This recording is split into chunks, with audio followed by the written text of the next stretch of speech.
What's up, everybody? This is Freddy, and we're back in my horror corner. I hope you're all having a great day, great week, and just want to send nothing but positive vibes and energy out there. With that being said, I hope you're ready to come on this journey with me into the Abaddon Hotel. Man, today, I'm sorry, this movie. Today we are looking at Stephen Cognetti's 2018 Hell House Part 2, the Abaddon Hotel. Exclusively released on Shudder and distributed again by Terror Films, which I mentioned in my last video. And this is actually going to be a part 2 in the trilogy that I'm doing for these found footage Halloween theme movies. And I'm excited to bring this one to you because I would consider it's okay. You know, after watching it as much as I did, and I saw it 2 times before I started reviewing found footage movies. I seen it when it was first initially released. Day one, the moment it dropped on Shudder, I was there alongside with a lot of people in chat, and I felt like it was like a pretty mutual, like, what the hell did we just watch, man? But I recently just watched it again before I started reviewing, with a bunch of people over Shudder Discord, and I had a little bit of mixed emotions. I kind of saw what they were trying to do, but I guess it wasn't until the third one came out, I guess, and then me starting to rewatch them for my review, that I can appreciate what it was going for, in a sense. But overall, this was just not as bad as people make it out to be, but I'll get into that. So the story follows another freaking investigator, journalist investigator with her crew, and a crew of 2 other people. And I guess she's been receiving this. Well, she received one anonymous tip that there's undiscovered evidence in the basement of the Abaddon Hotel. Because, they made such commotion about it in the first movie, how all this was swept under the rug and the police were very hush-hush. You would think that they would have swept the entire fucking house for evidence, but no. There just happens to be undiscovered evidence at the basement. I don't know. Anyway, so she received this tip about some undiscovered fucking evidence. I hate saying that now.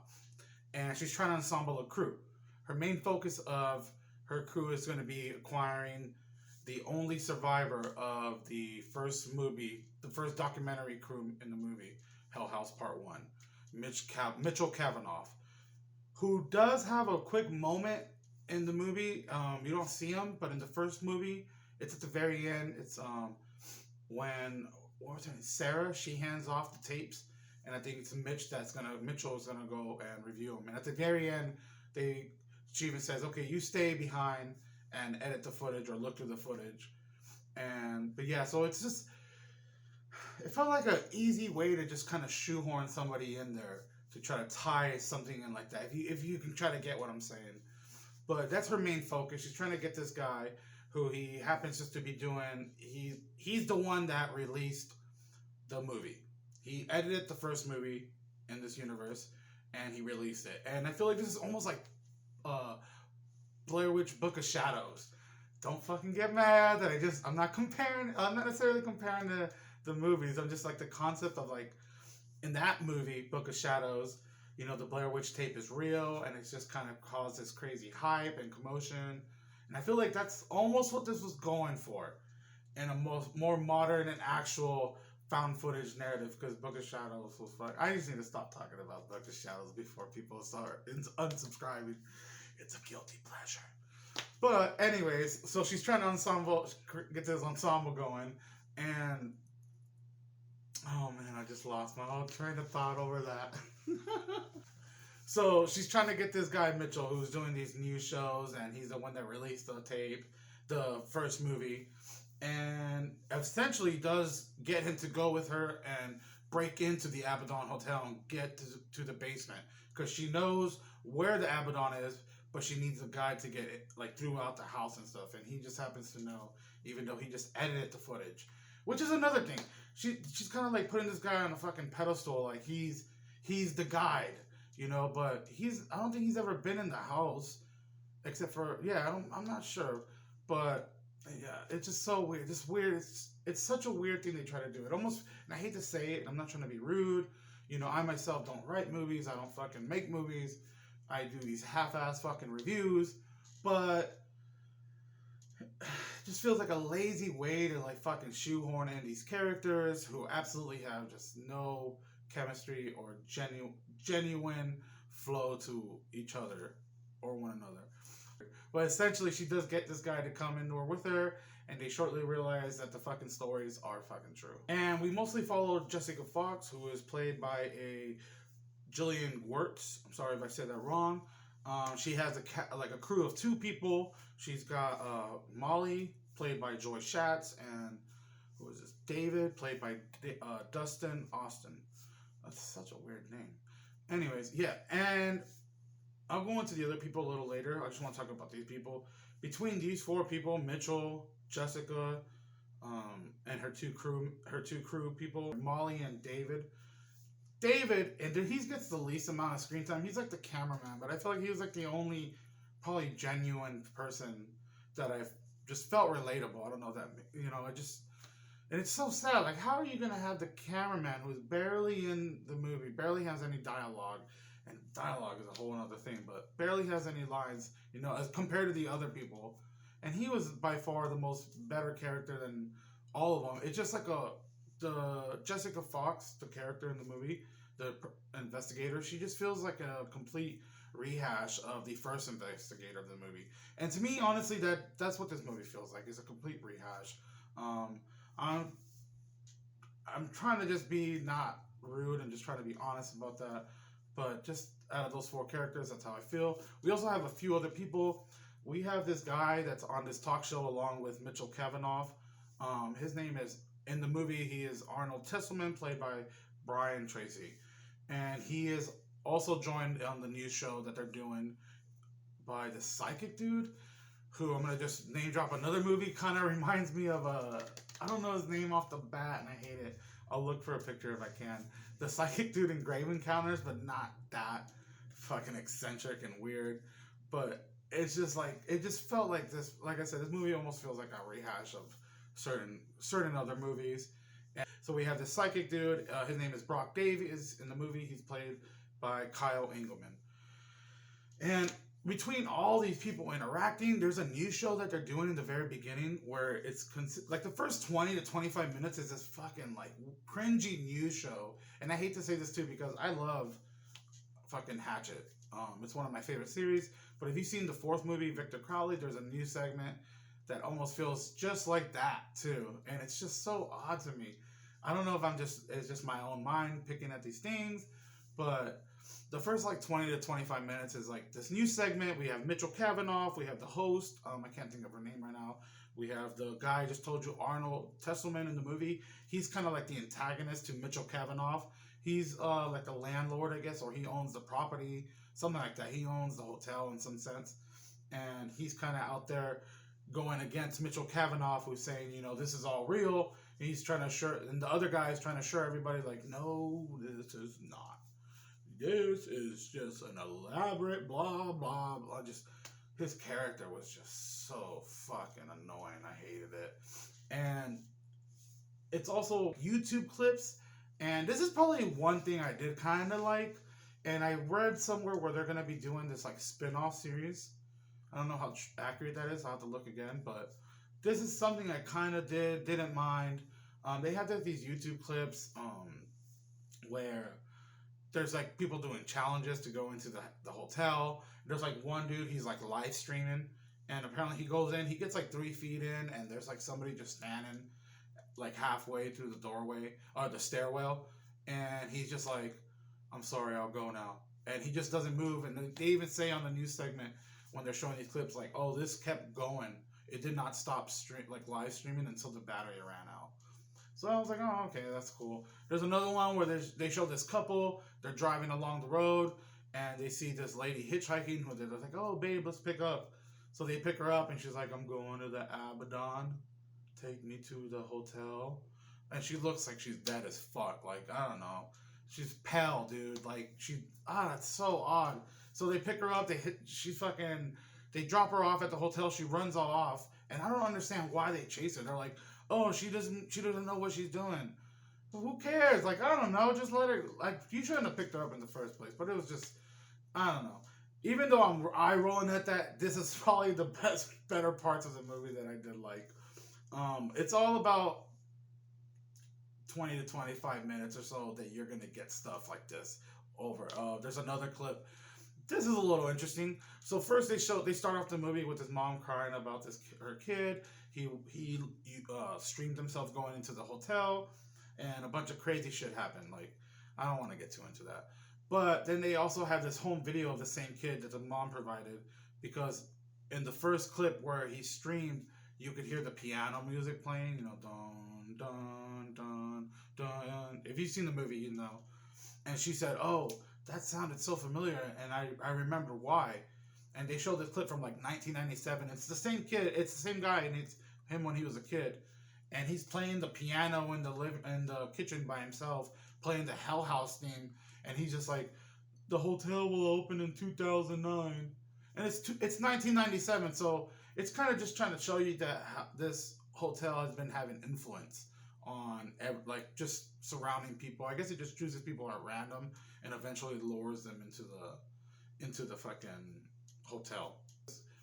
Even after those first 20 to 25 minutes are over with, and we get to the actual like found footage of the movie, it's hard to like it, because a lot of it just feels like the same formula, the same story, just a little more drawn out of the first movie. Like, not the first movie with, you know, them setting up the haunt. The first movie is actually about a documentary crew about what happened to those people. And then at the end of the first movie, you know, they go into the hotel. But this is also just like a longer played out version of that.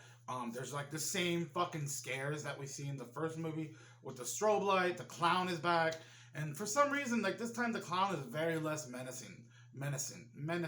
Oh man. This time the clown is like it's not that scary this time. I don't understand how they can ruin that. Like, I fucking love this clown in the first one. And every time I see him, I don't know, he just looks so fucking stupid to me. And I don't understand how you can just lose that like frightfulness. Like, for me, I hated that clown. And this time I saw him and it just rolled my eyes. I'm like, oh, the fucking clown. There's a part in the movie where you actually see him move. Like, his head turns and his hand goes down. And I guess that was okay, but it just, I don't know, it just feels like all this is just too forced and just too much of the same. They should have just tried something a little different, and they kind of do in the next one, which I kind of like, and they do hint at it at some point in this movie. And if you pick it up at the very beginning of the movie, and I'll go ahead and put title like what they say. It says that all the footage, or at least the following footage, and this is what I'm trying to figure out, if it's this whole movie or if it's just the following footage that we see. But the very, very beginning of the movie, it starts off with a title card saying, this footage was edited by Russell Wynn, who plays a big, big role in the next movie. And I just think and it says it's all edited by him, and it just makes me wonder if this is why it's a filler. And I don't want to get too much into the third one. I'll explain it more, but if you can just kind of think about, if you've seen these movies and kind of think about that, it feels like this movie is trying to be essential into the story, but I just felt like it executed a little bad. But I thought that was kind of interesting. But anyway, so at some point they go into the basement and they find these tapes that they've been looking for. And this is where I feel like the lazy writing almost comes into, because they're shoehorning in little things that happened supposedly, like X amount of time ago. They find this footage of Alex in the first movie, and he's talking to somebody in the Hell House, the Abaddon Hotel. I'm sorry, and this predates like 6 months before all the events happened in October, and he's talking about how this person led him to a bad deal and made him eventually lose all their money, like everything he had invested in their company, him and his friends. So this is why he is so persistent in the first movie, to get this going. This is why Alex doesn't leave, and I kind of like that. Like, this movie touches up on a little things, but it's still it's just, I don't know. It feels so unnecessary, like over half the movie. but it does explain little things like why Alex in the movie in part 1 didn't want to leave. Like he felt like he was just staying the whole way when everybody was scared out of their fucking mind and wanted to book it.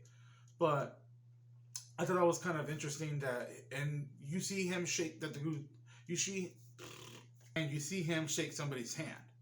So here comes the big twist in the movie. You find out that the hand that he shaked is this guy along in the new show that they're doing called Morning Mysteries at the very beginning of the movie, Andrew Tusselman.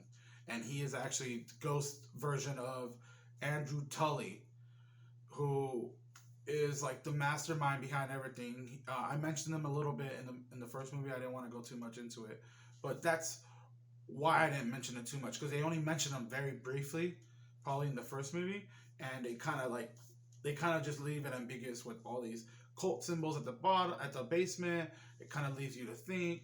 But in this movie, it's just like spoon feeding you exposition after exposition. This Andrew Tully character just completely loses his like any sense of fucking ambiguity they had for him, any sense of like fucking fear. Like, to me, he just does not seem menacing at all.